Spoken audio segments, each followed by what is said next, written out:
What's going on, Donnies and Donettes? Come on! You know what it is when you hear this, right? Me! It's another week! And we're going to get into another episode of the Mobile DJ Mastery Podcast with myself, obviously, 247. Guys, today we have an amazing guest. As always, guys, the guests keep coming and they're getting better and better every week, as I'm sure you are noticing. Today, we have one of my good friends, Robin Taylor. Robin Taylor is a wicked double threat. Not only is she amazing on vocals and her voice is something different, but she's also a sax player. And this isn't just any sax player. She does both very well. As we do, always we find out her origin story and also what it is that makes her different. Her USP is definitely there, and she's definitely got something to share that you need to stay tuned to hear her take. Robin is a very busy saxophonist. She's even had the pleasure of playing at Ocean Beach, but her story might not be what you think, so stay tuned for that as well. And most importantly, when it comes to DJs, I love to hear what it is when we're talking about saxophonists and singers. What do they think about DJs? Now, she's got some positives, but she's also got some negatives where I really want some of us to listen to what she's saying. So we hopefully, when we're working with people, we don't do some of these things. So anyway, let's not dilly-dally. But before we get into the episode, let's talk about one more thing. Level Up Live, guys. It's not long now. Tickets are almost gone. So if you haven't got your ticket yet, make sure you head over to the link in the description. See what tickets are available. Get yours, because we are literally going to change your whole year. 2026, guys, it's a new day. It's a new offerings. Everything's new. Lots of things are going to change and will change. And for you to be up to date in what are the best DJ trends and ways to grow and develop and scale your business in 2026, Level Up Live, we are going to be exposing all. And with that, you'll be able to directly add things to your business and have to have a plan all the way from February for the rest of the year. Different strategies and things that you'll be working towards that will obviously almost instantly change your income and how your business looks and feels. So make sure you get your ticket. Anyway, guys, less of that. Let's get into this amazing podcast. As always, roll that sexy intro.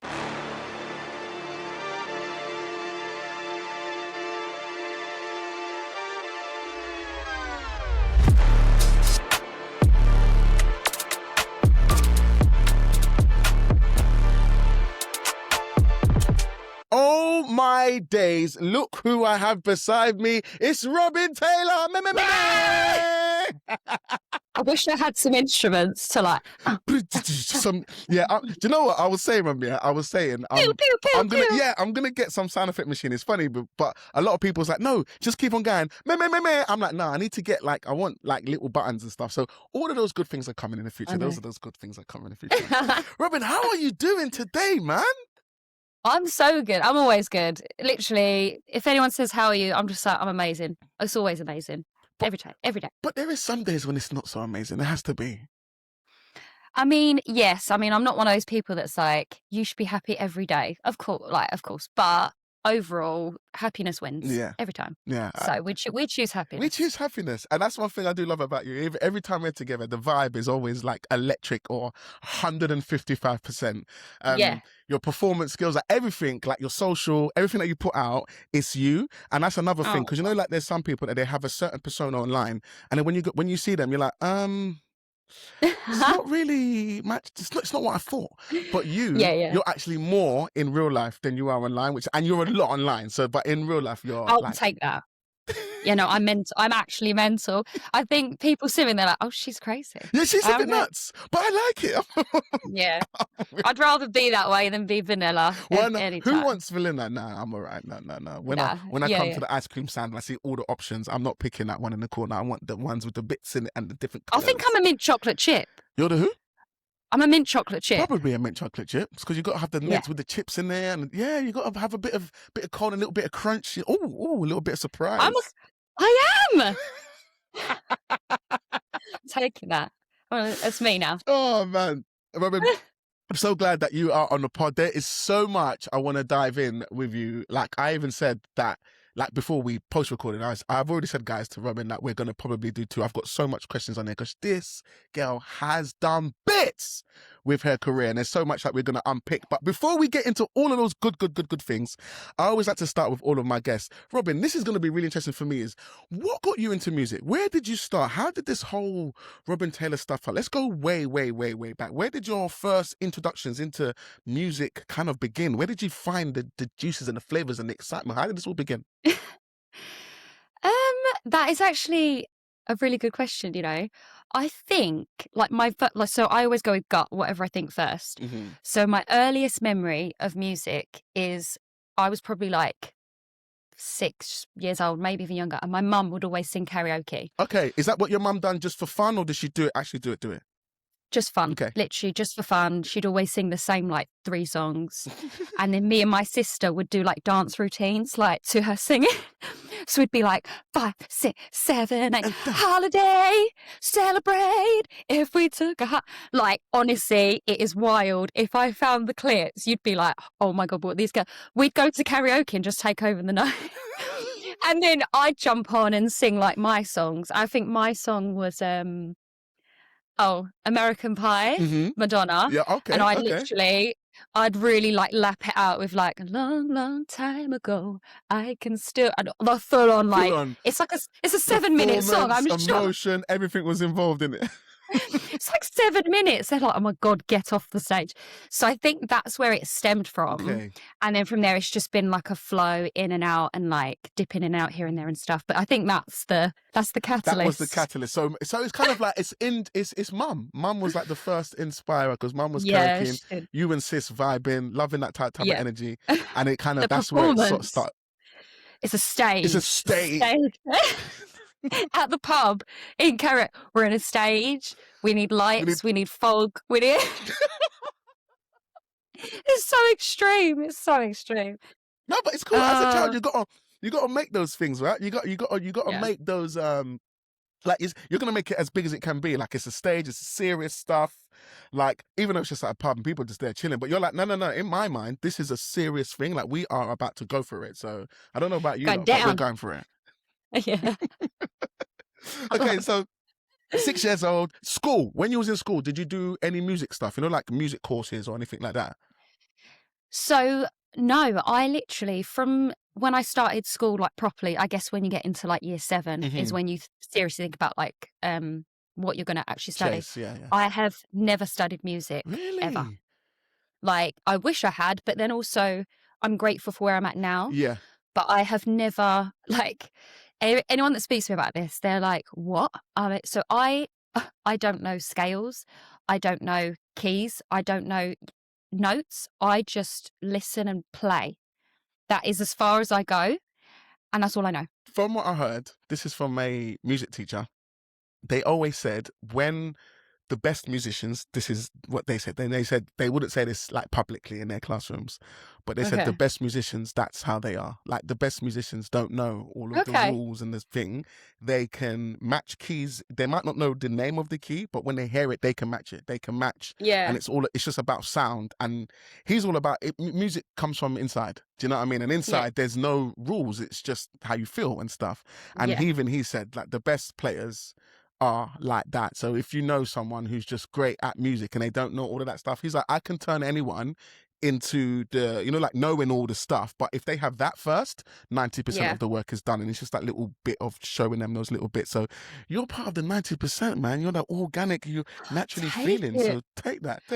I will take it. I mean, it's literally a pro and a con in ways, but it means that I can just go in, have fun, be free with it. As soon as I need to know specific, like if someone says, oh, this is in a different key, I couldn't just know it instantly. I'll get it, of course, but I'm not, we'll just transpose, whereas a lot of people can do that. But at the same time, I don't really have that in life. I can just jump in, do what I want. I'm very much in control of like my music. So it works for me. But again, I would love to know theory. I'd love to know a little bit more, but I'm loving where I'm at the minute, so I don't see it as a curse right now. I see it as a blessing. As a blessing, 100%. Yeah. So let's move on. So when did we actually then get into the professional side of things? So we've not done music in school. We've moved on. Where did it actually start now for Robin Taylor to actually become Robin Taylor, who we know today? So when I was about 21, is when it first started. I tried to get gigs. I went to pubs, bars, restaurants, everywhere, anywhere. Nobody would hire me. Mm-hmm. No one. It was like, no, we have our own singers, or it was, no, we book for an agency. We're not just going to hire anyone. And it was kind of like you had to know people. Yeah. I don't know anyone. Mm-hmm. I'm a hermit. I live in a black hole in a black box. I don't have a social life. I was screwed. I was like, that's it. Yeah, I'm done. I'm finished. How am I supposed to? That's it. Yeah. So I kind of gave up. I was like, do you know what? I spent a year of grafting and I was like, no, I'm not doing it anymore. And then literally my inbox just pinged one day, and it was a random boy who was like, we need a singer for our band. Okay. And would you be interested in being our singer? And I was like, hell yeah. What the heck? Yeah. So I joined the band, and then literally, if we fast forward 13 years, I'm now married to him. We have a baby. We've been in the band 15 years. No, Robin, no way. Yeah. Like, it Is was that how the you most. met him? Yeah. That is. He picked me. He handpicked me out of everyone in the world and was like, I'm going to take her. That is. And then look at what that one message, not only did it give you an in, because that's what you was looking for at the time, it even gave you a family to go with. Yeah. Sick. It's like, okay. I, every day I'm just like, what is this? What is this? Like, come on. Come on. This is ridiculous. And that happened at 21. Yeah. Okay. Wow. Okay, I wasn't expecting. Yeah, and I'm now 34. Mm-hmm. I did not expect to hear that. So then it was the band, and then from there, that's kind of where things grew. So yeah, we just grew. This is what is another thing I was going to ask you about, because obviously when people come to your page, multi-skilled, very multi-skilled, but there's two things you're driving. You're driving vocals, singing, and then also you're driving saxophonist, and then sometimes you merge the two. So I'm guessing when you started the band, you came in as more of a singer. So when did the saxophonist stuff start? So I was in the band for maybe a year or two. It was quite early on. Mm-hmm. And then I saw a video of lovely Laura playing saxophone, who is my idol, hero. Just, I think she is the most incredible saxophonist. Just, I love her vibe and everything. Mm-hmm. And she was playing Jubel in one of the bars in Ibiza. Okay. And I literally was hypnotized. I saw it and was like, that is the most moving thing I've ever seen. Just the joy and the energy that she got in herself, not even the people, just her. I could see how much she loved it. And I was like, that moved me. And I'd never been interested in saxophone in my entire life before that moment. Mm-hmm. So I bought one in secret and I didn't tell anyone, because I'm this kind of person that I'll just do something really random. And I'm like, oh, I did this, by the way. I'm so spontaneous. Yeah. So I'll just I went and bought like a pack of harmonicas one year and just started like learning harmonic. I was like, I just want to be sitting there one day in the living room and just be like, and it fizzled. I think I learned, can't get no satisfaction. Mm-hmm. And after that I was like, no, I don't do it. But yeah, I bought this saxophone, started practicing at home, and then I literally Adam from the band, one day I was like, I've been learning a new instrument and I don't like, it's a secret. And then I just whacked it out and was like, I'm going to start playing saxophone. And I just introduced it into the band. And then for the first like 2 years, I was playing maybe 3-4 songs in the band sets. So I'd sort of sing, then I'd just play a song, put it down. And then as time went by, I would start doing it in more songs. Then I'd do solo sets. And then it just kind of, because I was teaching myself, I think it was 3 lessons with a guy called Brendan Mills. He's the most, oh my God, anyone should look him up. Big He's shout like, out to Brendan Mills. Like legend, just, bow down to him. Mm-hmm. And he taught me 3 or 4 lessons. Then he actually had a really bad car accident. Oh, wow. Damaged his spine, and he was out of action for about 2 years. Couldn't play, like literally it was scary. Mm-hmm. He's back now, better than ever, like smashing life. Fantastic. He's a go-getter too. He's like, he'll just do a course and become a pro in it. Like I think he took up like plumbing in COVID and became a plumber, and then now he's what do you call it? He flies planes. He's a Wow. So he went from plumbing. he's No, he flies planes. Oh, okay. seriously. He's like, we're like female male versions of like, just whatever you do, do it. So he taught me a few lessons, taught me the basics, got me going. And then when he went out of action, I just taught myself from there. So again, I could have learnt the theory with him because I think it'd have been great to know that, but I didn't get the chance to because he wasn't able to do it. So I just taught myself from there. And then, yeah, as we go along, I'm just every day you learn a little bit more, do some different stuff. And then that was how it just kind of took off. Wow. Do you know what? Yeah, I really want to highlight that thing as well because like you're saying, the things that you've done, the things that you're really Robin, you're like only people that would have heard you say what you've just said or, you know, look into your story would know that. But other than that, like watching you play, listening to you play, you would think, yeah, no, of course she's classically trained and she's this and she's that. Yeah. But more so, as I'm picking up now, you're a very much of a gut feeling, vibes. You're like a vibe, spiritual type person. If something touches you and you want to do something, you just go and do it and find out how to do it. You don't get permission. You don't go and do. You just say, look, I'm going to do it. I'm going to buy it. I'm going to learn it, and I'm going to go forth. And if I'm happy with it. It sounds good. I'm going to now push it. That's just kind of that is because you would never know. You would never know. Yeah, no, I like everything you said. It's me to a T. To a T. Yeah. Okay, so we got the sax. We said no to the harmonica. We started learning. We're singing. We're in a band. We are now moving forward. So now from the band stuff, because I saw the band and you was doing a lot of like. So wait, the band. What? Do you remember what year this was? This was. If you're saying 2014, 2015. 2014. So around there. From what I saw, 2018 is where you started posting covers when you was on Instagram. You're inside the studio, you're inside the room, and you're posting covers. When did that sort of start? Because I'm guessing the band stuff continued and it hasn't stopped, but then you started doing sort of more solo work, right? Yeah. So it was, I think in COVID, I used to have a YouTube channel when I was like, I want to say like 16.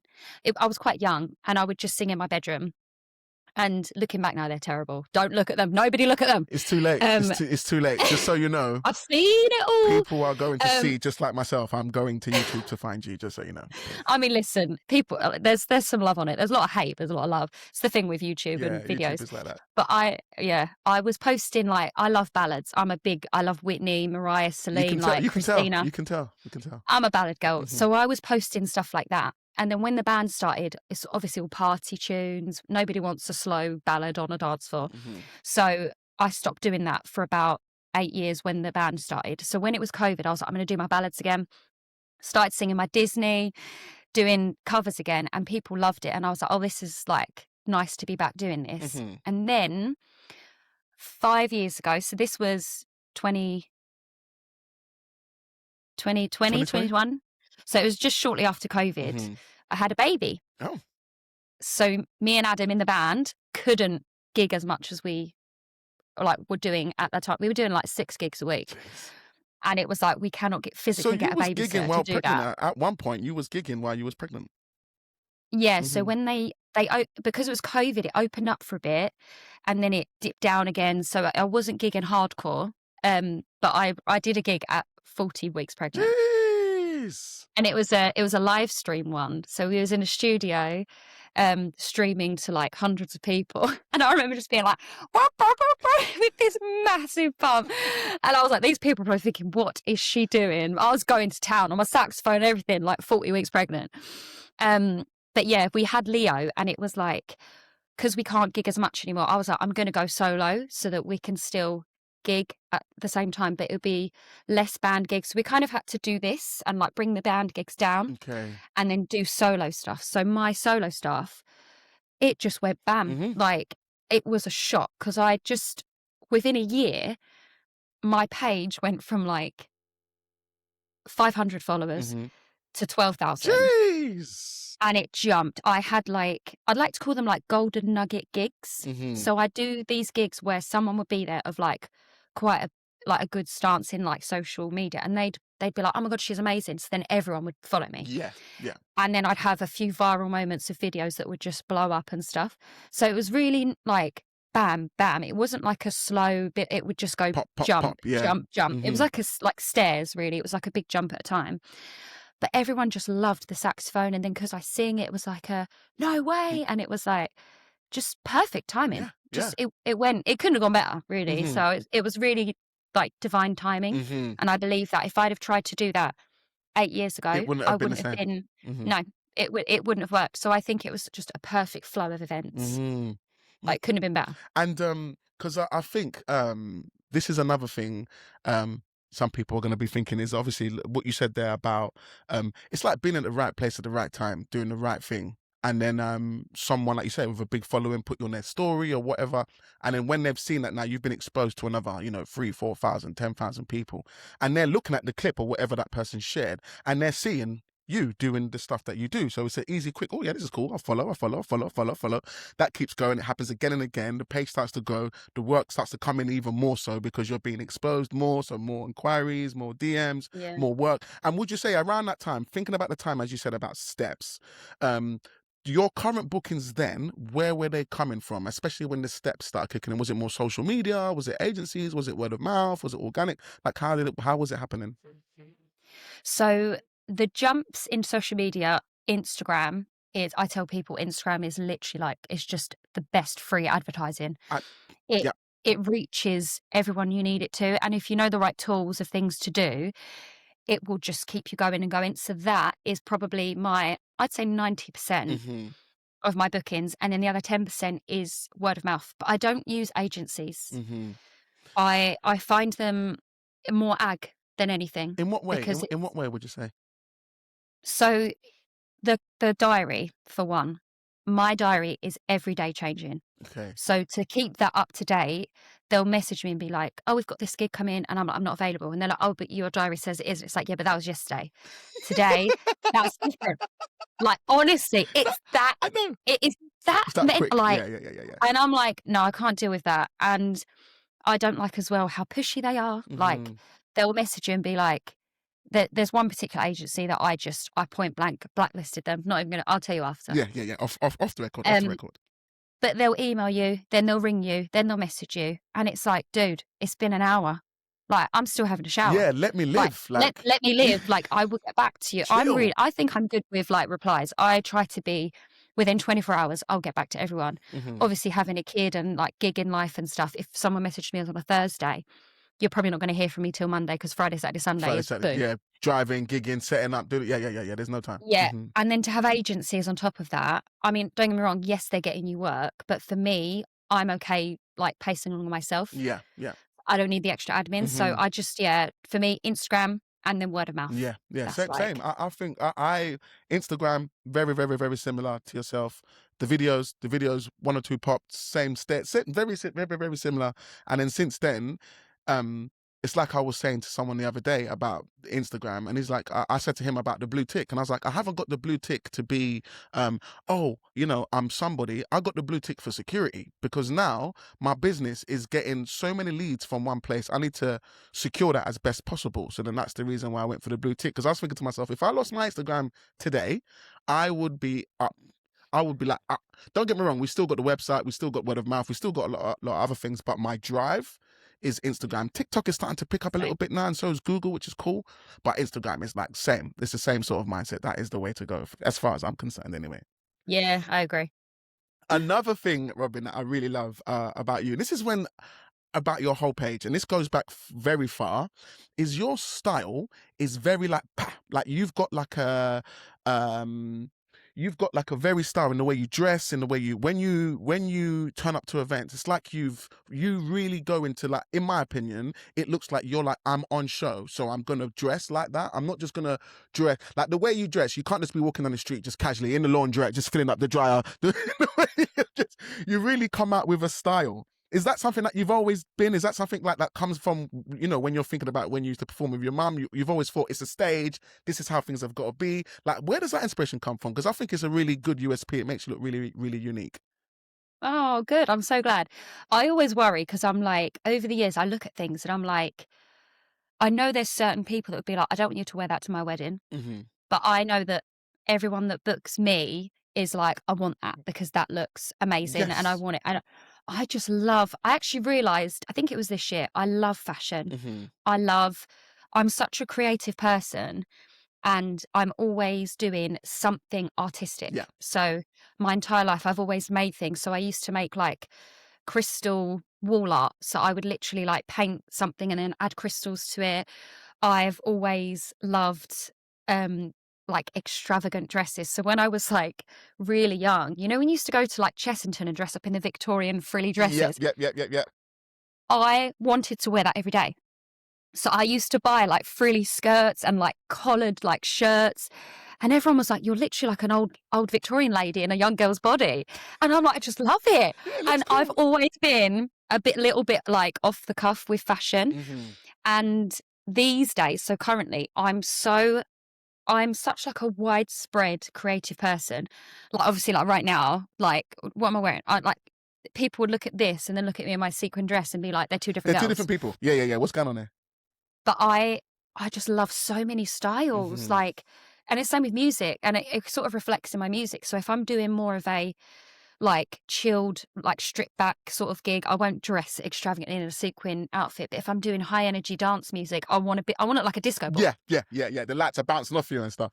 Yeah. And then it was about, I can't remember when, it may have been like since I had Leo, I knew that I wanted a statement look. I wanted to be like an artist instead of just anyone. So I always tell people, like, when it comes to you and your style, be bold and stick to it, because you will stand out for that. And you want people to, as soon as someone says, "Oh, we need like a singer," you want them to think, "I know a singer," and you'll be the first one that comes to their mind because you're consistent. And I always refer it to, this is going to sound really stupid, think about Jesus and Santa. Santa. They both have an outfit. Yes, they do. They have one hairstyle. Yeah, they have one hairstyle. And if they have an accessory, it will be like Santa will have his sack and then Jesus will have his Bible. You need to have your accessories and your style, but be consistent. Yeah. If you're literally one day wearing this, one day wearing that, next day that, can't pick up. The memory can't stick. You're going to blend. So my top tip to anyone is have your look and accessory, and you will stand out no matter what. And then people will remember you, and you'll be Santa. Be Santa. Be Santa, guys. Be Santa. But like, if everyone has a look, have a look, and it's all the famous ones. And it's funny because I talk about USPs so much. What's Robin, a USP? A USP is a unique selling point. So something that makes you unique off the cuff. Now, if I got 4 free saxophonists and I put you inside those 3, you would stand out because exactly what you just said, it's the consistency. So not only are you stylish, before I press videos, just looking at your wall, not listening, not touching anything, just looking, you've got the style and that, the poses, and it's very like, yeah, it's screaming that. And I think like USPs, I talk to DJs so much about USPs, and style is something I don't think DJs take on. Like having something when people come, they know before they press play, they know who it is and what you do just based off just how you look. And there was a guy I've had on my podcast, Teron wears a hat. It's a statement hat. It's like a really big full round kit with a red bottom. And I was saying to him, that hat, just a hat can make him stand out. You see 5 DJs profile pictures, one guy in a hat, another guy and another guy. The guy in the hat stands out. You're like, I want to look at him first because there's something that just draws the eye to it. And definitely everything you just said, that's a major tip, guys, quickly.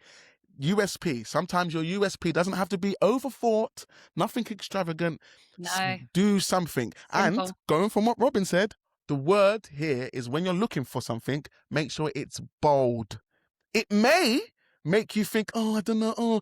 If that thought comes to your mind, I don't know if I should. I don't. Now it's definitely that thing that you're like, I'm not sure. It's a bit too much. Yeah. If your mind is doing that, what that means is, yes, this is exactly why you need that thing that's making you like, I don't know, what are people going to say? That's more reason to be like, I'm wearing a massive bow tie from now. It's going to be like this.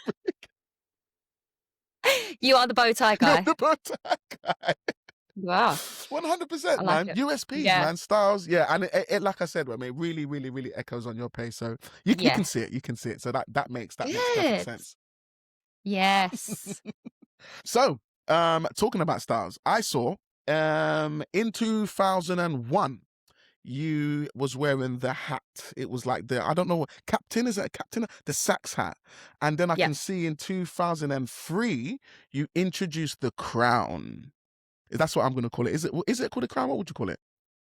Yeah, it's a halo A crown. halo crown. Halo crown. Oh, that's what I call it anyway. I don't know. So Could be wrong. I can see there was a transition there. Styling. I'm starting to know you a bit more, Rob. You're like, go with the wind. How do I feel? Yeah. You banged on the you banged on the hat. You was Not just like this. I'm like that. You're like, let me hang on a minute. Let me just zoom in. I mean, it's there for a reason, you know. When people see me, they're like, I've stalked you for years. And I'm like, babe, that's what it's there for. That's what it's there Stalk for. away. Go for it. Stalk away. Do it. Do it. So what made you Yeah. change? What made you change from the hat? Did you feel it came a bit too popular, or what was it that made you change from that to that? I need to be careful what I say Yes. with this. So I did want to change because everyone was doing it for one. Yeah. And that's not what but there was something. So I was at, can't remember, a party or somewhere, and I put my hat on, and then someone else there put one on. But my was hat they performing? No. Oh. It was I think it was the birthday girl, or it was their party. It was but their hat was like I don't know how to explain it. It looked similar, but it wasn't the same make, if you know what I mean. Yeah. Mine was like so mine was at Swarovski crystals. Oh. It was about £500. Jesus. It looks heavy. So it looks like heavy in weight. Oh my God, it's so heavy. The sparkle on it was like unreal. It was a very expensive hat. And I then had that and I was like, oh, okay, now everyone's wearing it, even people that aren't performing. And then I saw it in like Pound Stretcher or something. Like it was £6. Like what? But it was like, no, it was you like, can't get that hat for £6. You can't, because it's built in a way you can't buy that. Even on Temu, you can't get that for £6.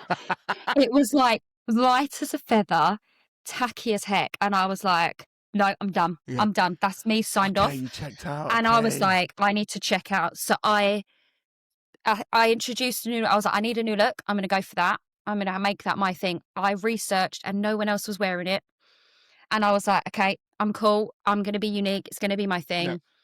I want to be different. It's your bold piece, yeah, And- or USP, of course. But then every now and again, a client would be like, are you going to wear the hat? Are you going to wear the sax hat? And I was like, okay, yes, I will. But I had to like slowly fizzle it down. But it was a great selling point. It was like everyone loved it. And, you know, when I was wearing it, all of those 11 years ago or however long it was now, it was great. But I think in today's society, it's taken a bit of a turn for me. Yeah. I think it's still great. I think it looks banging. It's amazing. And if you can get it for like a tenner, do it. Have fun with it. Mm-hmm. But I think for me as a person, I was like, I love being unique. Yeah, I love I'm the being same. my own thing. I'm the same. That's the reason why when I was going through, looking at all your stuff, that's what I felt, and that's why I just wanted to check, because I felt like you said no, like it was cool at a time. You could see, yeah, and then I was like, and then it changed, and I was like, we need to dive deep in this, because I feel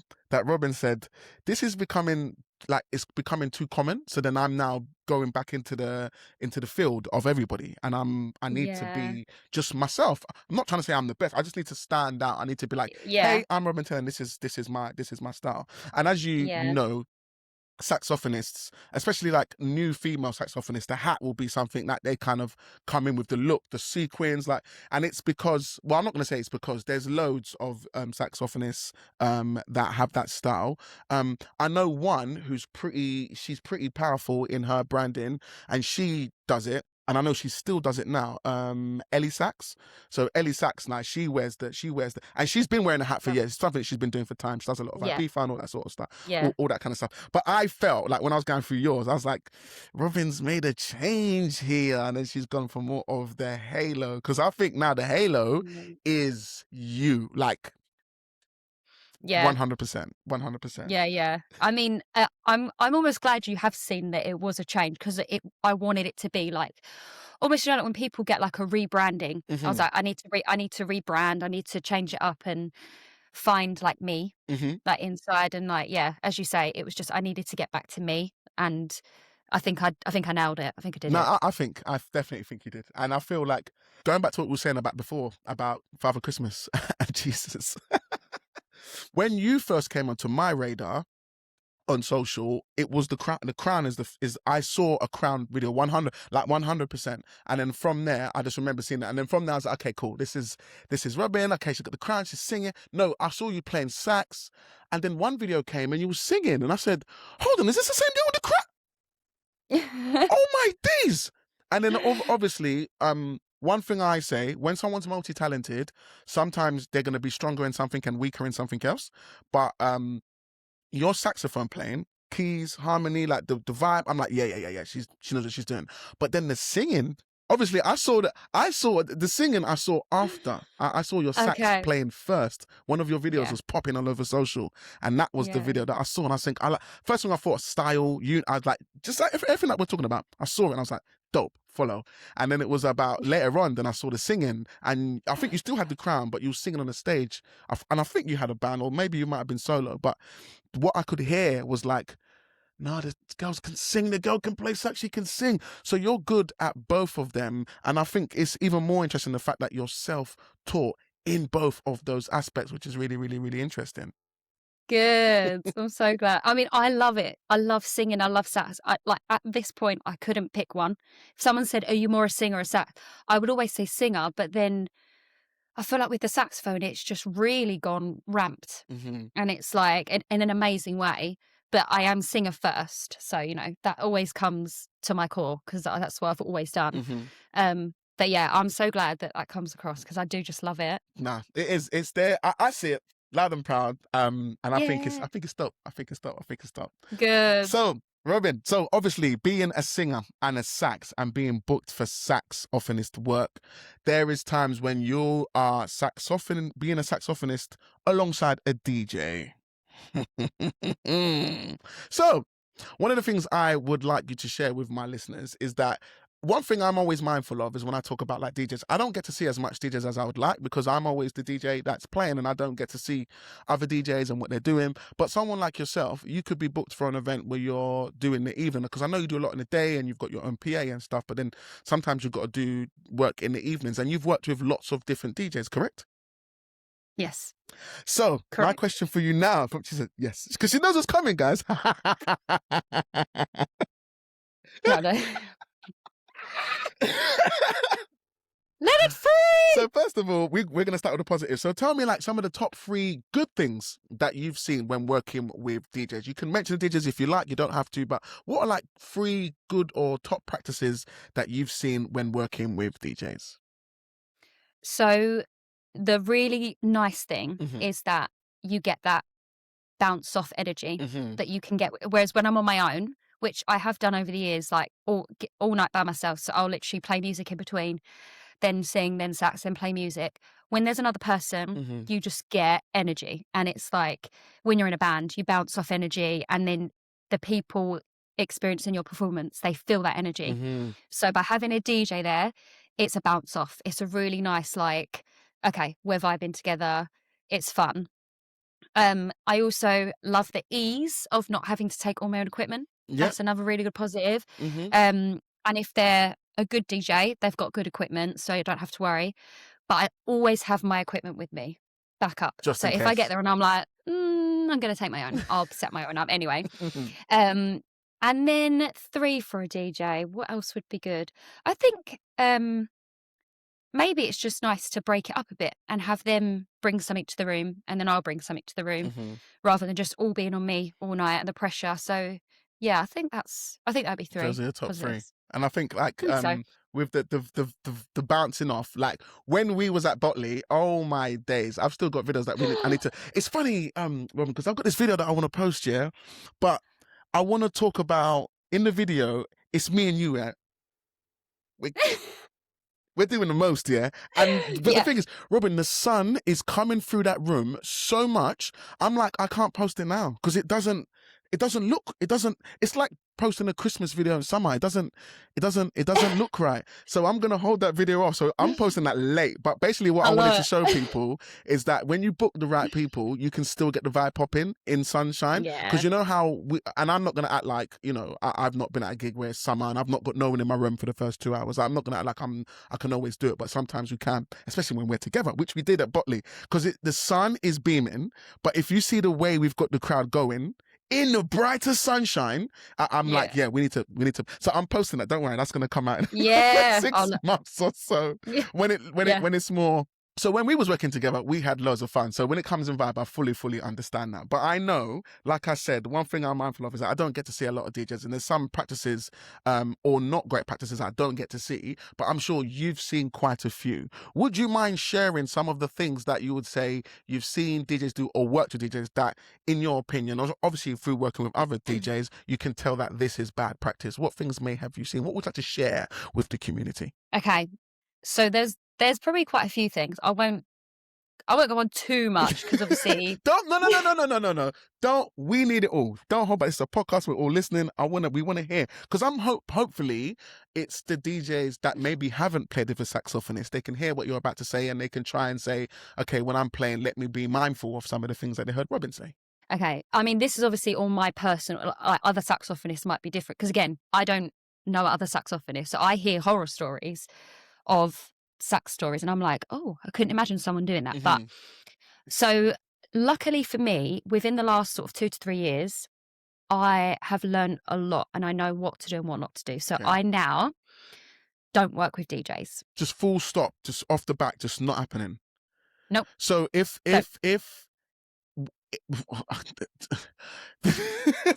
so someone books you, they're like, yeah, Robin, we want you for the day, we want you for the whole day, we want you for the evening, we've got this DJ coming in later. Would you say, look, I'll do the day stuff, but I won't do the evening stuff? No. So what I do is I bring all of my own premixes, and I do all of my own sets, and as I say, I have my own equipment. So if I have to, I'll set up all my speakers, and then I'll play in between the DJ, and they can break while I play. Okay. Unless I know them, or if I've worked with them before, and I know that they're a good DJ, because I have had really bad experiences. So that where means they've made me look bad. That means you've had really bad. You've just said you are no longer working with DJs. Full stop. So that means you've had some real bad experiences then. Yeah. Let's talk about those bad experiences, Robin. What is it that has put you like this? Well, so one thing that sticks out in my brain, which was like the most awful, was this guy who he was like mansplaining all over the place. What's mansplaining? Like, just like men are better than women, treating them like absolute crap, like making comments like touchy-feely. No, Robin. You're not telling the truth. A DJ was doing all this, what you're saying. Oh, yeah. Like, horror, just like, oh, just go away. Like, thinks they're better. So I got there and was like, yeah, I've got all my own equipment. It's like, no, you can plug into mine. And this was early on. This was quite near the beginning. And I was like, oh, okay. So plugged in, did my sound check, all fine. Then it came to starting. Nothing worked. Everything cut out. All the speakers, nothing worked. Even for him. Oh, his was fine. Just my channel. Okay. And I was like, I see what you're doing here. I see what you're doing here, Mr. Sabotage.com. I see you. So I was playing sax, and nothing was coming out. No, not even music. His music even stopped because he was playing the music. And I was like, okay. He was like, let me put it back to my channel. So put it over, and it was obviously fine.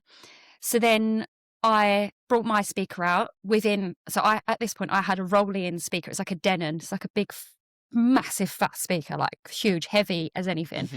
I literally got it out of my van, rolled it in, plug in. I was like, I'm ready, let's go. And he was like, what? And I was like, just start, I'm going to go. Then I played my whole set, and after that, he was icy, didn't look at me, didn't talk to me, ignored me.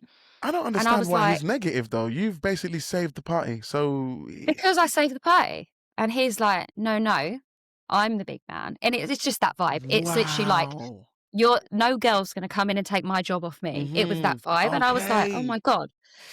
And then after this, he then used my clips to promote his thing. Like, he filmed me on the night and then posted it to his page, like, book me and you'll get this girl on set. I was like, no. And he didn't even ask, she didn't DM you and say... No. So that was like a horrible, like, just like a horrible feeling. That was just like a feeling. And then after that, I had experiences of a DJ would play 2 key sax songs over the top of each other. So I'm like, which one do I play? So it would be This Girl and Baker Street in different keys, over the top of each other for the whole time. And I was sitting there like, I can't even follow this in one song, because it wasn't key matched, it wasn't beat matched, it was just 2 songs played. And it was Destination Unknown and This Girl. So it was literally just going like boom, boom, boom, boom, boom, boom, boom, boom, boom, boom, boom. But at the whole time, and I was like, I don't know. There's too much going on here. Yeah, and this particular DJ did that with loads of songs, like literally 2 key sax songs playing at the same time. And I was like, you're wasting songs, because I could do that one after the other. Then I had another experience where a DJ would play every song about 200 BPM. So he was speeding them up. Like, you wouldn't believe. What is going on? And I was like, I mean, I could play it. It was fine. And I saw what I used to do was give a DJ like a USB and say, there's literally like 3 hours of sax songs on there. Just pick anyone and just pick anyone. And this guy played 3 hours of songs in a 40-minute set. So I did one set, finish, and he was like, oh, you haven't got any more songs there, so I'm just going to play my own thing now. And I was like, what do you mean there's no song? And where he'd done them so fast and done 10 seconds of each song, it was gone. All the songs were done. So I was like, okay. And then after that, he'd play like just like songs that I like, but like it'd be slow R&B. And I'm like, they want a dance vibe. So again, I was like, oh my God, this is horrible. And then I had another DJ that played all the songs, but they'd play like Jubel, but they'd key match it to the other song. So it'd be in a different key. And for me, I know it in the key, like I could transpose it. You know it in the original key that it's meant to be played in, not what you're mixing it into, because... So I had like a, like literally, your heart just goes, and I was like, oh my God, this is horrible. And then I looked bad and everyone's looking at me like, oh, she doesn't know it. And then by the time I've got the key, the song's over. Yeah, he's moved into another song. So I'm like, oh my God. And then I've had other DJs where they're just point blank refuse. No, I'm not playing that. I'm not playing those songs. And I'm like, yeah, but they've booked me. And they're like, no, they don't want those songs. I'm going to play this instead. So I had all these experiences of just like, you're making me look bad. Yeah, so yeah, now of course. I don't risk it. And that's just tip of the iceberg. There's been so many more where, the saxophone will feed back through the speakers because they've cranked it and gone the gain's too high and it's and where they've turned it down so low you can't hear it, or there's just been so many bad like awkward moments where I'm like, it's just not worth it. Like until I know a DJ well enough to be like, I'm going to work with you again, you're good.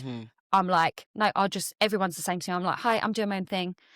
Do you want me to plug in or can I use my own? Done. Yeah, I've got my own. Don't worry, you can have a break. Go and have a fag. Go and do your thing. Go on your phone, whatever. Like you get a 45-minute break. Like most DJs don't. Like we normally do a 5-hour set. So take that and do one. So when you've worked with a DJ and you bring in your own stuff, like from the get-go, have you still had someone be like, oh well, you're not plugging? Like have you still got, like, basically the attitude that you've received from some DJs, has the attitude changed when you've come in and straight away you've set up your own stuff and you don't need them? Does that make it a bit better between you and some of the DJs, or do you still notice that some people still give you a funny energy when you've brought in your own things? It's better, I think, because as well, I'm a lot more confident now. Obviously, back then when I was first working with DJs, I was learning. Every gig was a learning curve for me. I was like, oh, okay, that's that type of person. That's that type of person. So now I'm in my own bubble.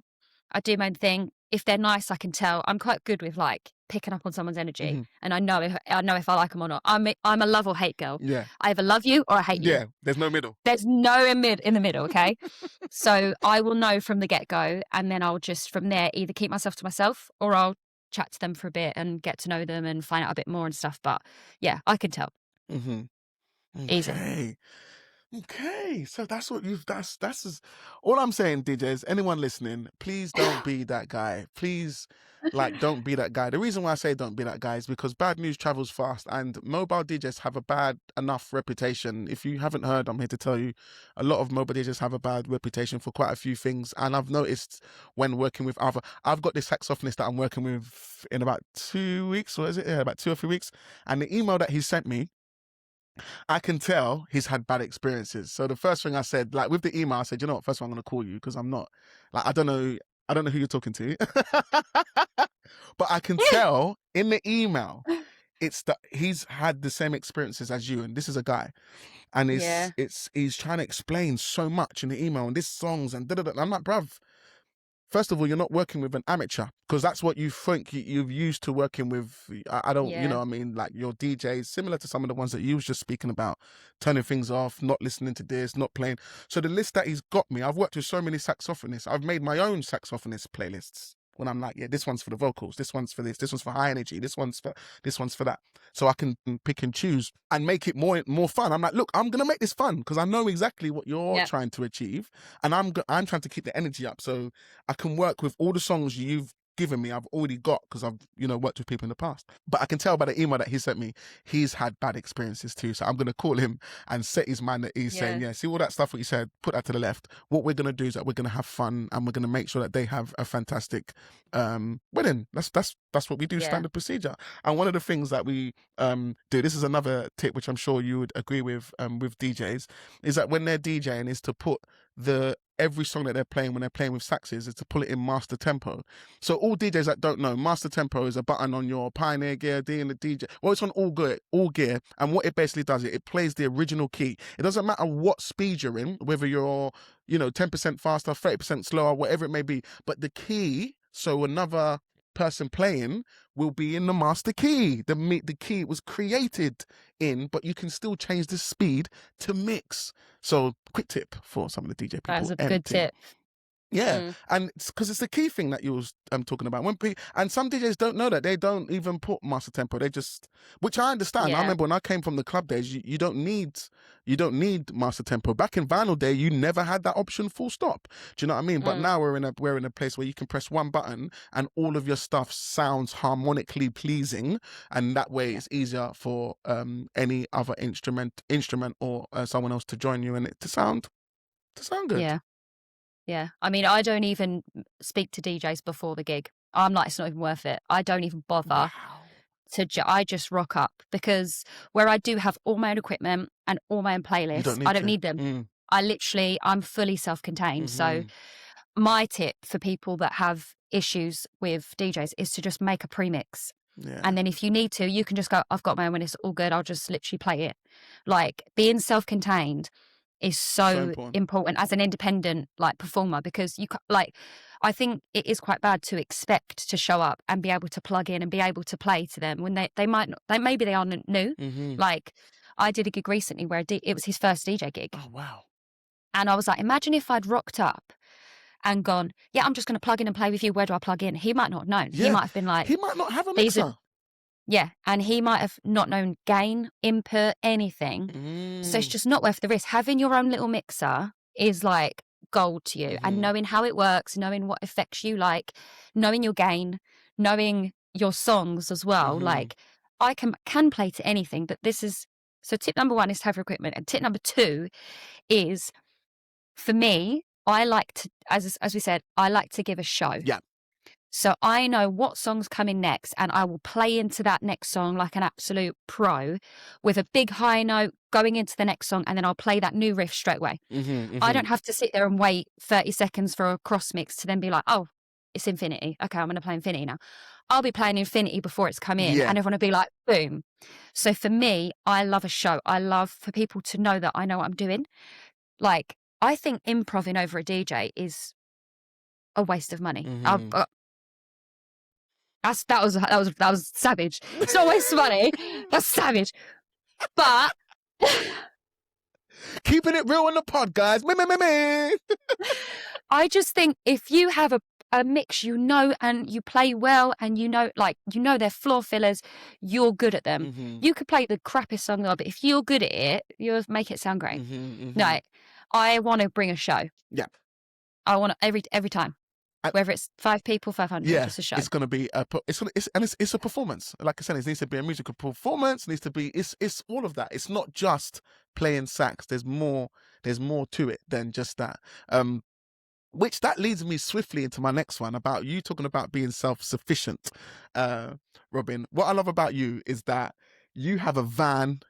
You have speakers, you rock up like you're literally another, production team. You've got all these massive things coming, and it's just you. It's not like you got a couple heavies, like, yeah, we're going to help you do this. You just do it all by yourself. You do it literally all self-contained. And you're not rocking up in a little, Fiat 500 or something like that. Like you are pulling up in the big van. When did you get the van? How long have you been doing the van life for, Robin? So I've been driving like a long wheelbase Sprinter since we started the band. Since I was 21. Long wheelbase, guys. Did you hear that? This is the. It's a coach. It's literally a minibus. Yeah, it's not even a minibus. It's a full-on double-decker bus that goes like it's massive. It's huge. I am a badass driver. I'm the best driver. I could reverse that just around a car park. I'm a legend, honestly. Ask anyone in the band that was in that. I was the best driver, and it would be like, oh no, we can't get out. And I'd be like, let me get on the wheel. Let me sort this out. Like, honestly, I'm a G. So I've been driving a massive van since I was 21. Okay. And then because we've had the band, we've literally, when you see what we bring in for a band gig, it's like we move in. Yeah. We even had carpets. We had like big rugs, 3 of them, and we put 1 under the drums, 2 under the front like row of performers. And then we'd have subs, we'd have tops, we'd have plimps, we'd have lights, we'd have moving heads. Wow. We'd obviously got all the amps, big mixer. Like we had so much stuff. So I'm used to a big old load-in. Yeah, okay. I'm not scared of a load-in. I don't just want to rock up. If I rock up with just my saxophone, I'm like, this is weird. For me, that's weird. Yeah, it's too light. You're like, I need more stuff. So I've got the subs, the tops, I've got backup speakers, I've got 3 daytime speakers, I've got 2 microphones, I've got 3 saxophone mics. I bring spares and backups. I'm a bit of a control freak, maybe. No, but you want your performance to go well. You don't want there to be any hitches, right? That's what yeah, but then we had a gig together and I had a hitch. Mm-hmm. I had a hitch, and luckily I had all my duplicates, so I went and grabbed it all. But that's why we have backups, and that's why we have alternatives. But yeah, like even the most, like, you think you're so well prepared, things can still go a little bit like, oh, equipment's equipment. Mm-hmm, mm-hmm, mm-hmm. And anything can still happen, especially with technology and stuff like that. So it's good to be ready and self-sufficient, which I rate you for that, Robin, because I feel like when it comes to just generally, we're talking like general, not to say everyone, but generally, if there was a female that wanted to start, say, being a mobile DJ or being a performer, some people would have this kind of like stigma that, a woman can't come with all the stuff that you're talking about. A long bass Sprinter, backing out 18-inch subs. Like, if you saw that, people will be like, what? That whoa. Like, they'll double take, triple take. But you're doing that on a regular basis, which I love, because like you're breaking the mold to show that, yes, you can do this. If you want to do this, like you can be self-sufficient, pull up by yourself, rock up by yourself, set up by yourself, do the whole gig, de-set up by yourself, pack away, and then head off. Do you know what I mean? Without needing anyone. You can come up as a solo up and do that. And you demonstrate that. So take that hat but then off. seeing your helper, well, I can't remember his name. I'm like, I need him. I want to take him. I want to keep him. I was like, bro, I need another lead. Go grab it. For me, it's. Oh, he's a little gem. He's a gem. Big shout out to Linton, man. Linton is my guy. Linton, he is a godsend. Like, literally. Being self-sufficient is great, but it is also like, but then you are self-sufficient. So having someone's help is great. But yeah, being able to just have all the stuff there is its own thing. Having someone's help is like, it's more preferred, actually. I never thought of it. I never thought of bringing someone to a gig. I've always gone on my own. No, but the thing is, the reason why for me, Robin, so it was when I started doing some of the all day stuff. So when I started doing some of the all day stuff, I found myself Hardcore. like, I'll do the dinner, and I'm wearing the blazer, like the bow tie. I'm dressed smart and whatnot. And what I didn't like, I remember one time I did one, and I was setting up in a suit, and I was like, this isn't right and then I started sweating, and then I'm like, oh my God, the shirt is sweating. And I'm going to do an evening gig, and then I'm going to be jumping around, which means more sweat. And I'm like, you can't do this. Like, you can't do it. You're doing too much. So then I was like, why don't I bring someone to help me especially once I've dressed up, to help me setting up stuff. If I'm not, then I'll put on my, my setup gear, and I'm wearing up in my, black polos and whatever.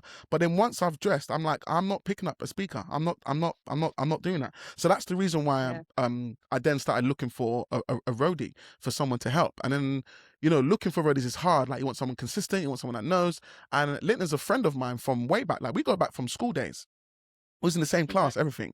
And I remember at one point, I just messaged him and said, "Lad, do you want to come out and help me do something?" He's like, "Yeah, man, I see you doing these events." He's like, "Yeah, I'll come and help." Then he just came, and now he is like literally there's certain bits of equipment. Yeah, I can't even touch. There's stuff I open and I'm like, Linton set this up. I don't want to mess up. It's my stuff. But I'm like, I can't touch the moving heads. He's got them in a way. He's got labels like this goes there, that goes there. Yeah. I don't want to mess up anything. His cable management, he duct tapes it all down. It's all, I'm like, bro, you got me looking perfect. I don't even do cables like that, but he does it like, no, it's got to be straight. It's got to be this. It's got to be. And I love the fact that he's like that. So then he brings that to it. So yeah, man. But I think, if people can, an assistant helps in so many ways. It obviously gives you someone, if the night isn't as great or whatever, or if it's got its little dips, you've got someone there with you, so you're not just kind of like just standing and witnessing by yourself. So it's got quite a lot. It costs, obviously it comes at a cost, but I think that it helps me deliver a better service, especially when I'm there all day. It is definitely helps. Full days are savage. Yes. They're amazing. They're savage. Because you do full days as well, Robin. You do like from ceremony all the way to, you can do the whole thing, right? Yeah, I mean, I used to do literally start to finish. Mm-hmm. Stupid, That's Robin. Too much, Robin. I learnt the hard way. I booked in all these gigs. I was like, this is amazing. And then I was like, I burnt out. Yeah, I can't do this. Over the years, I've got to the point where it's literally bed bound me for 2 weeks. Mm-hmm, I can't physically stand, like really bad. So now when I do a full day, I'll do from the ceremony and then I'll just do one set at the beginning of the night. Mm-hmm. I think when we had that gig together, I did that. And it was one set at the beginning. It can be hit or miss because obviously it depends on the crowd. If people are a bit pulled back and reserved, they don't want to go crazy in that first bit. But 9 times out of 10, everyone wants to have a little boogie at the beginning. Yeah. They've been sitting down for the meal, so it works really well. Mm-hmm. And I found that is really good for me because then it's enough time for me to be able to get home and sleep well after it's a long day because I have to leave obviously before everyone gets to the wedding. Be set up in like 4 different places. Yes. So it's like multiple setups, and then throughout the day you're moving throughout. And I'm in heels.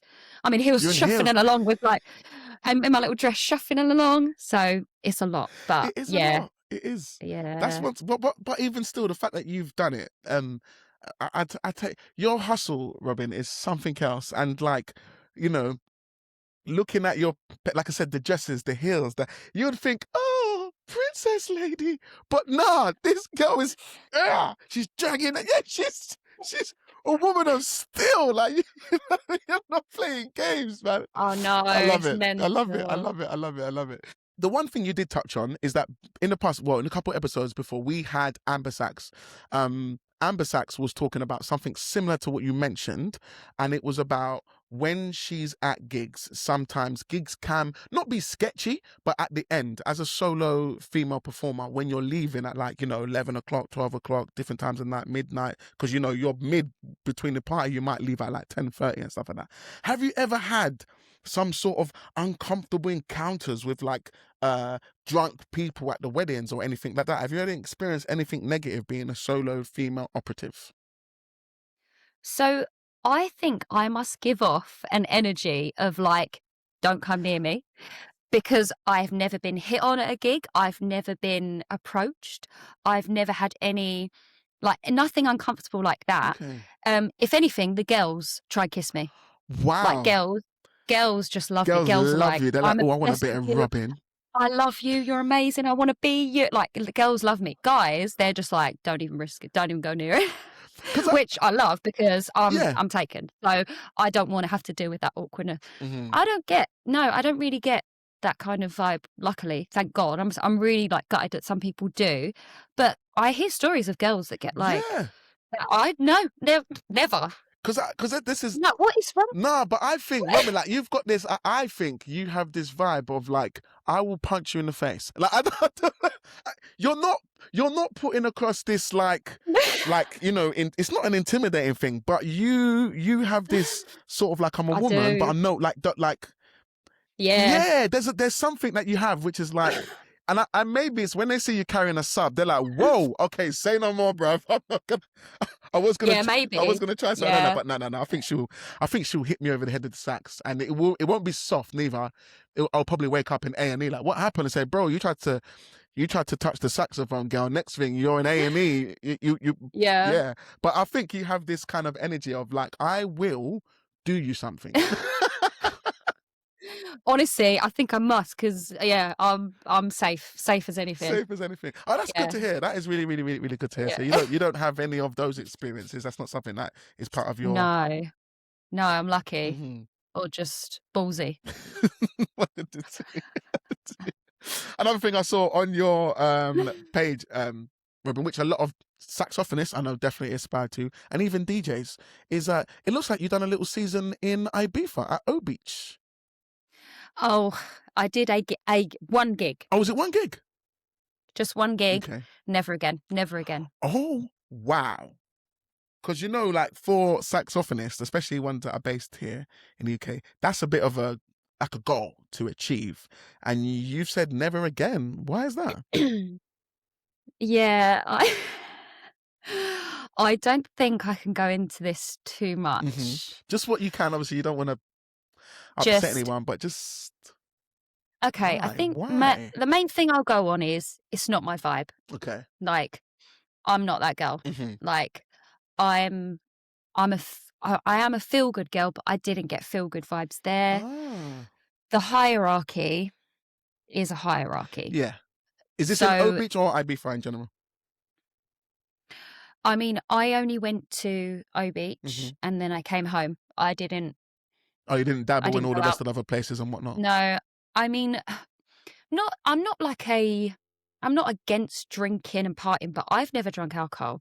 Are you serious? Oh yeah, I remember on Botley you neither. You was having like these so you don't drink alcohol. It's just not at all. Not even when you're working, but even for yourself, if you was out with your friends, you wouldn't have a little sip. No, I've tasted drinks. They all taste disgusting. I'm like, why would you spend money on something you don't like? So I've just never gone into that lifestyle. So for me, that lifestyle and everything, I'm a bit like, I don't really get it. Okay. But I'm here I love to dance. I love to sing. I love to party, but not in that to that extent. I feel like everyone just goes there to drink, get really drunk, and it's all, I don't know. It's just not my vibe. Okay. But I definitely felt like I was at the bottom of the hierarchy. In a sense of like importance there, and I didn't like that. And I didn't get like a good vibe, like personally. I know other people that have had the same experience, and I won't go naming people, but it's, if you feel it, you feel it. If you don't, you don't. Yeah. I think it's that. But I think for a lot of people it is a goal, and I do feel like it's a nice little tick.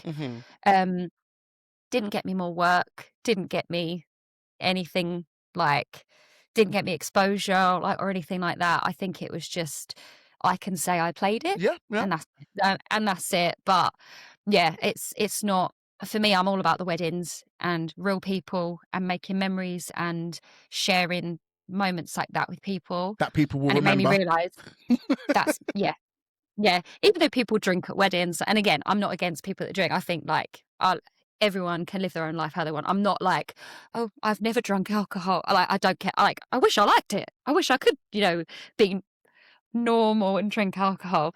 But yeah, for me, I'm just like, I'm a wedding girl. I'm a weddings and events, and just, those memories are way more important than summers in Ibiza. Yeah, and I think like with summers in Ibiza, like I said, like people with what you've that people will remember. And then sometimes in Ibiza, with what's happening, not a lot is remembered.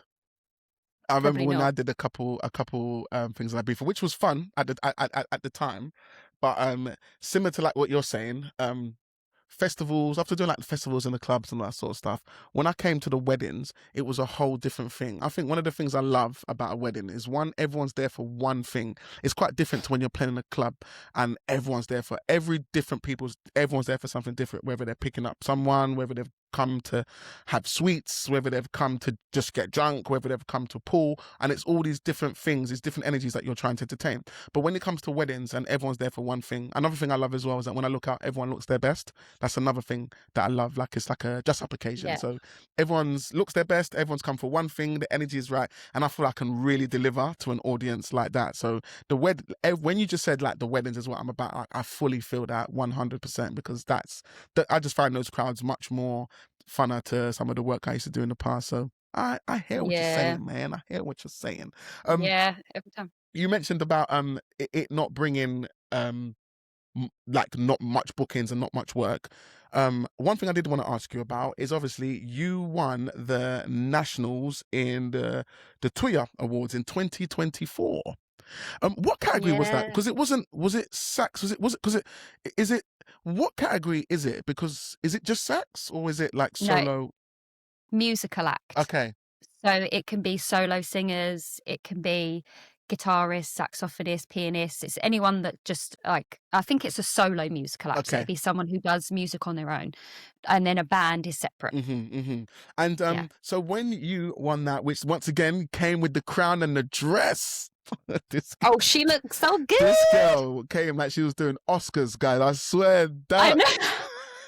she was like I the walked dress in, was. people were like, It's like, yeah, I'm gonna be honest, yeah. It's like someone tipped you off and said, "Just so you know, Robin, you're gonna win this one, so make sure you dress appropriately." You was like, "Say no more. I'm gonna get the biggest gown money can buy. It needs to follow me.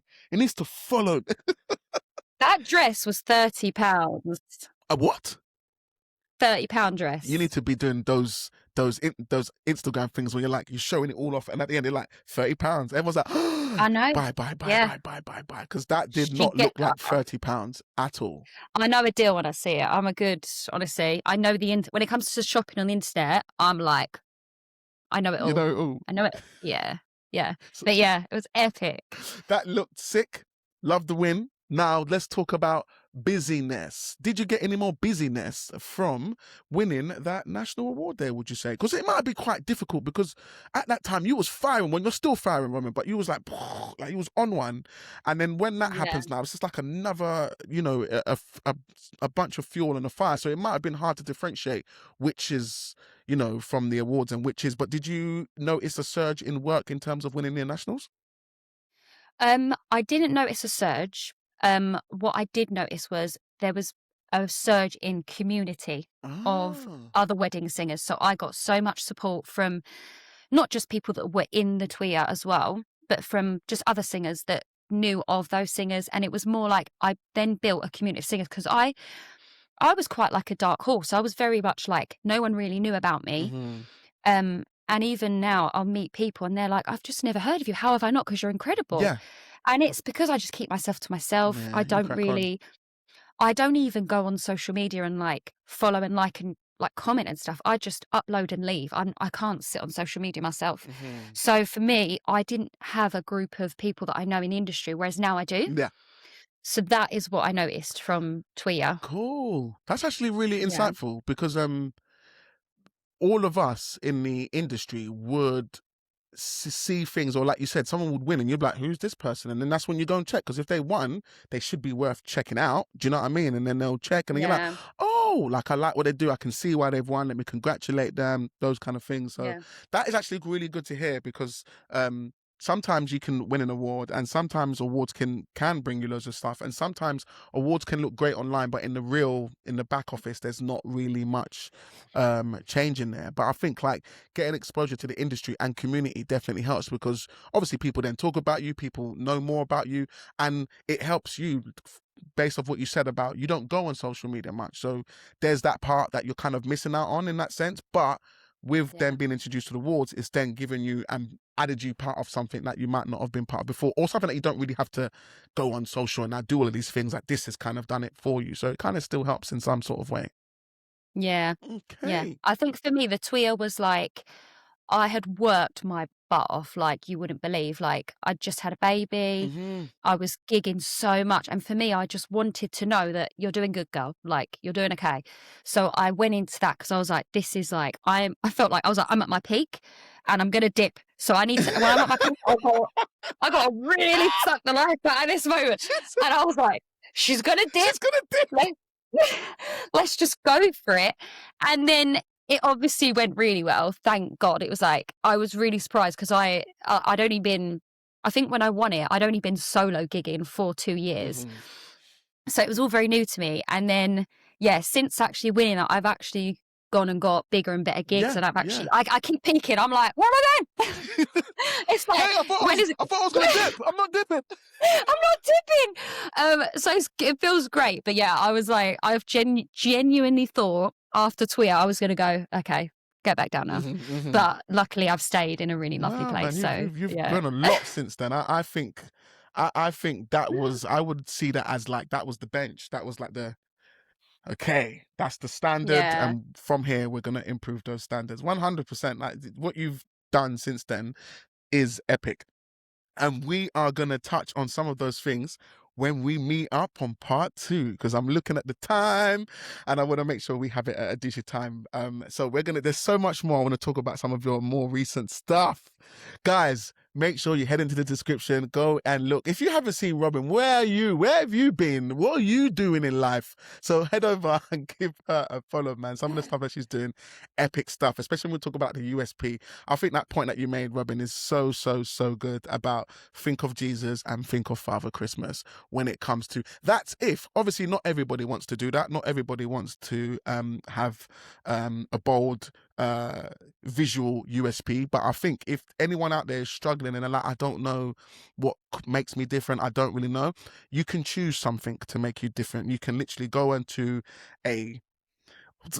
contact Robin, find out where she can find something for £30 that looks amazing, and then that thing, keep it nice, keep it clean, buy 10, and then use that for the next 2 years. Oh so man, good. Robin, man, thank you so much for joining me on the pod today. I can't wait to get you back in again. I'm sure I could talk forever. I know you can, and that's the reason why we're gonna have to do it in chunks. We're gonna do it in chunks. We need to do like a monthly series. That would be so good. That would be so good. Wait, well, we could. Do you know what? Seed drops. We'll talk.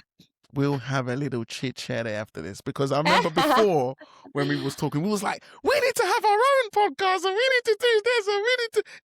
And the thing is, it makes sense because of your anything you've been saying today. It's like you're an energy woman. You do know you're spiritual, right? You do know that. If you could see how many crystals are in this house, you'd be like, what are you trying to summon?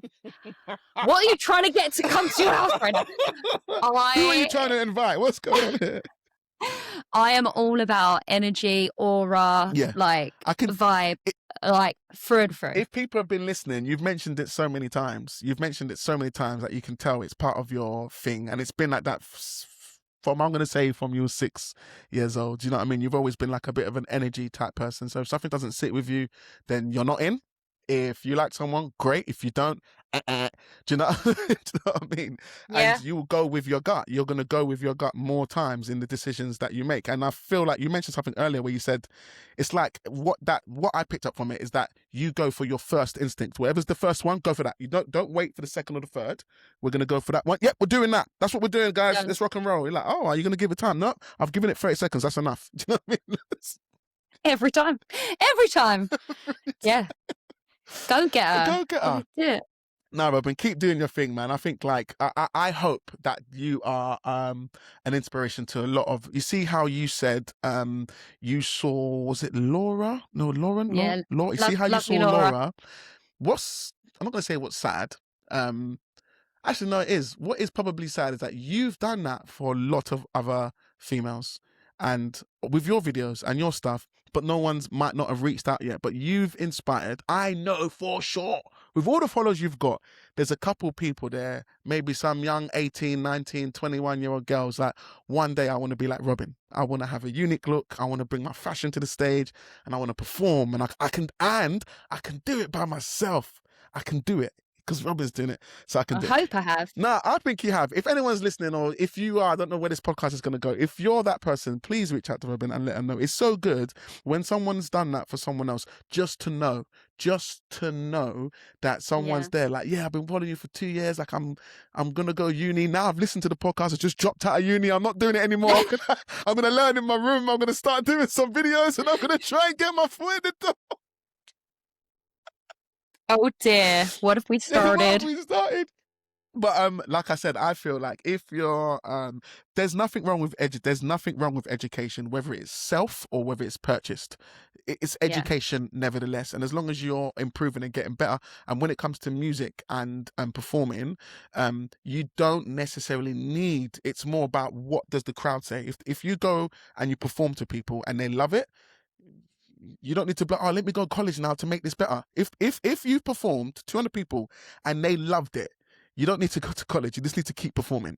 Do you know what I mean? Yeah. And the rest will come. So once again, thank you so much for your time, Robin. I can't wait to get you back on the pod.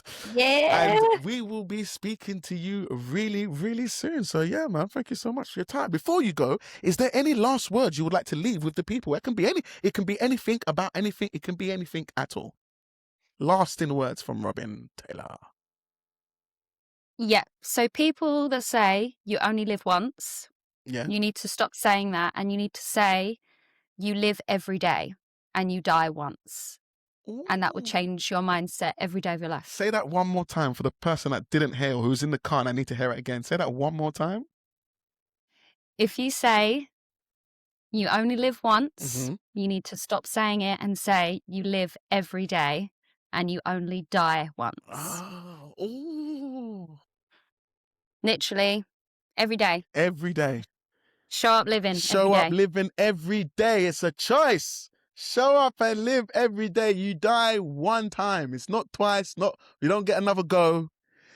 Once that light goes off, that light goes off. But while the lights are on, you live every day. Live every day. Okay. Mic drop. Peace out, A-Town. Peace out. Guys, I hope you found this episode insightful. Make sure you head over to the description. Give Robin a follow if there's anything that you want to say to her. Give her DM. She might not reply to you because she doesn't do her DMs much, but she might do if you email. Do you know what I'm saying? If you listen to what she's saying, that's kind of how it's going to work. But other than that, guys, I hope you've enjoyed this episode. Big shout out to all the patrons that support this podcast, because without them, we would not still be here. If you want to do that as well, head over to the description and you can tap the link and go over and you can shed a little something just to help us continue to keep all these lights on, because electricity costs money. Other than that, guys, I'll see you same time, same place next week on the Mobile DJ Mastery Podcast.